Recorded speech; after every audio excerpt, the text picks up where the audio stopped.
Evangelho de Jesus Cristo, segundo Marcos. Glória a vós, Senhor.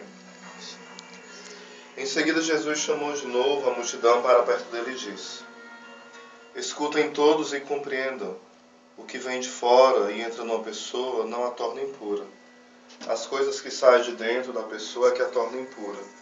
Quem tem ouvidos para ouvir, ouça. Quando Jesus entrou em casa, longe da multidão, os discípulos lhe perguntaram sobre essa parábola. Jesus disse: Será que nem vocês entendem? Vocês não compreendem que nada do que vem de fora e entra numa pessoa pode torná-la impura? Porque não entra em seu coração, mas em seu estômago, e vai para a privada? Assim Jesus declarava que todos os alimentos eram puros. Jesus continuou a dizer: É o que sai da pessoa que a torna impura. Pois é de dentro do coração da pessoa que saem as más intenções, como a imoralidade, roubos, crimes, adultérios, ambições sem limites, maldades, malícia, devassidão, inveja, calúnia, orgulho, falta de juízo. Todas essas coisas más saem de dentro da pessoa, e são elas que a tornam impura. Palavra da salvação, glória a vós, Senhor. Irmãos, diante dessa palavra de hoje, está no contexto, continuando o Evangelho de ontem, na sequência, onde os fariseus questionavam a Jesus, com os doutores da lei, o porquê que Jesus ele não limpava com seus discípulos, não lavava as mãos pela mesma forma que eles limpavam. Porque existia uma forma de limpar as mãos, a forma que o costume judaico orientava. E mais do que uma lei de Deus, era uma tradição humana.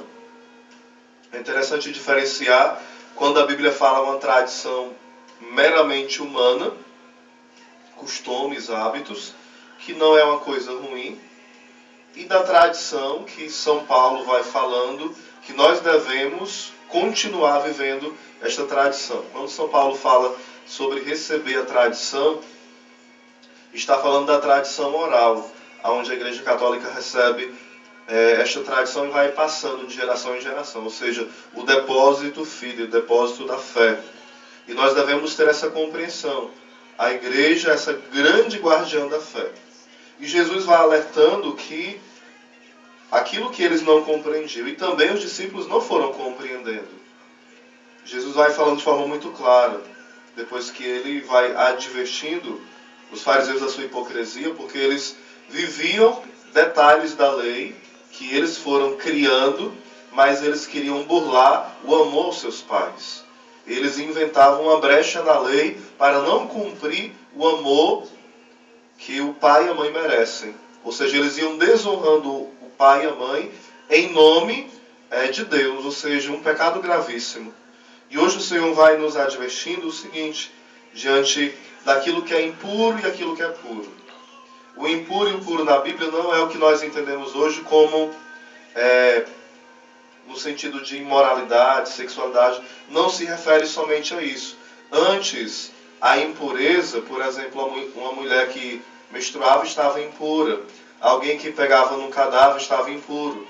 Ou seja, aquela pessoa não podia ir para o culto, prestar um culto a Deus, ela estando impura, um culto no templo. Ou então ela também não poderia estar na sociedade de forma impura, ter esse contato, porque senão ia deixar os outros impuros também. Então era essa compreensão que se tinha de pureza, não somente de pecado. Aqui não tem tanto a ver com o pecado em si, a impureza e a pureza, pelo costume judaico. Mas Jesus vai mostrar o contrário para nós hoje. Vai mostrar que, de fato, deixa o homem não preparado para cultuar Deus e para viver com os irmãos, de fato é o pecado. É o pecado que é a verdadeira impureza.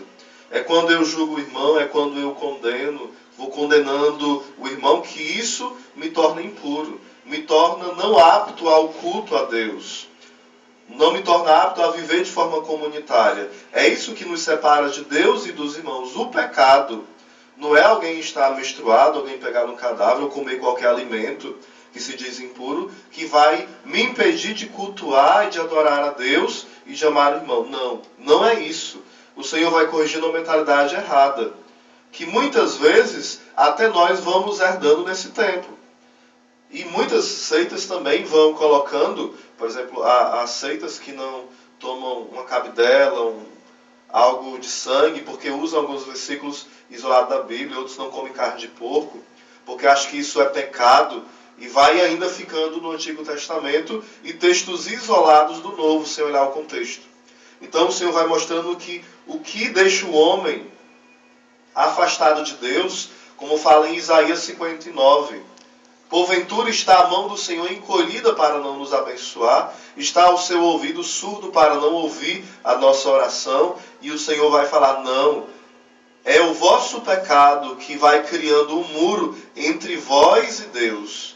Não é entre Deus e vós, ou seja, somos nós que vamos fazendo um grande muro, aonde Deus é grande, Deus é infinitamente grande, mas nós vamos criando um muro, aonde nós não podemos enxergar mais a Deus. Deus continua nos enxergando, nos amando, nos acolhendo, mas o nosso pecado, ele vai sendo tão grande, tão grave, que nós vamos ficando indiferente a este amor de Deus. Tantos pecados que saem da onde? Do coração. Quando a Bíblia fala coração, quer dizer o centro das decisões. O lugar onde o homem decide por Deus ou decide negá-lo.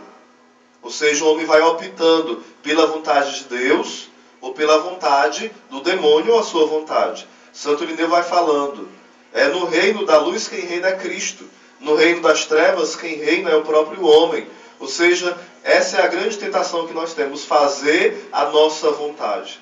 Jesus vai nos ensinando desde criança, quando em Lucas fala que ele era submisso a Nossa Senhora e a José, isso vai mostrando que a submissão, o abaixar-se, este é o segredo para vencer todos os pecados, principalmente o maior deles, que é o orgulho.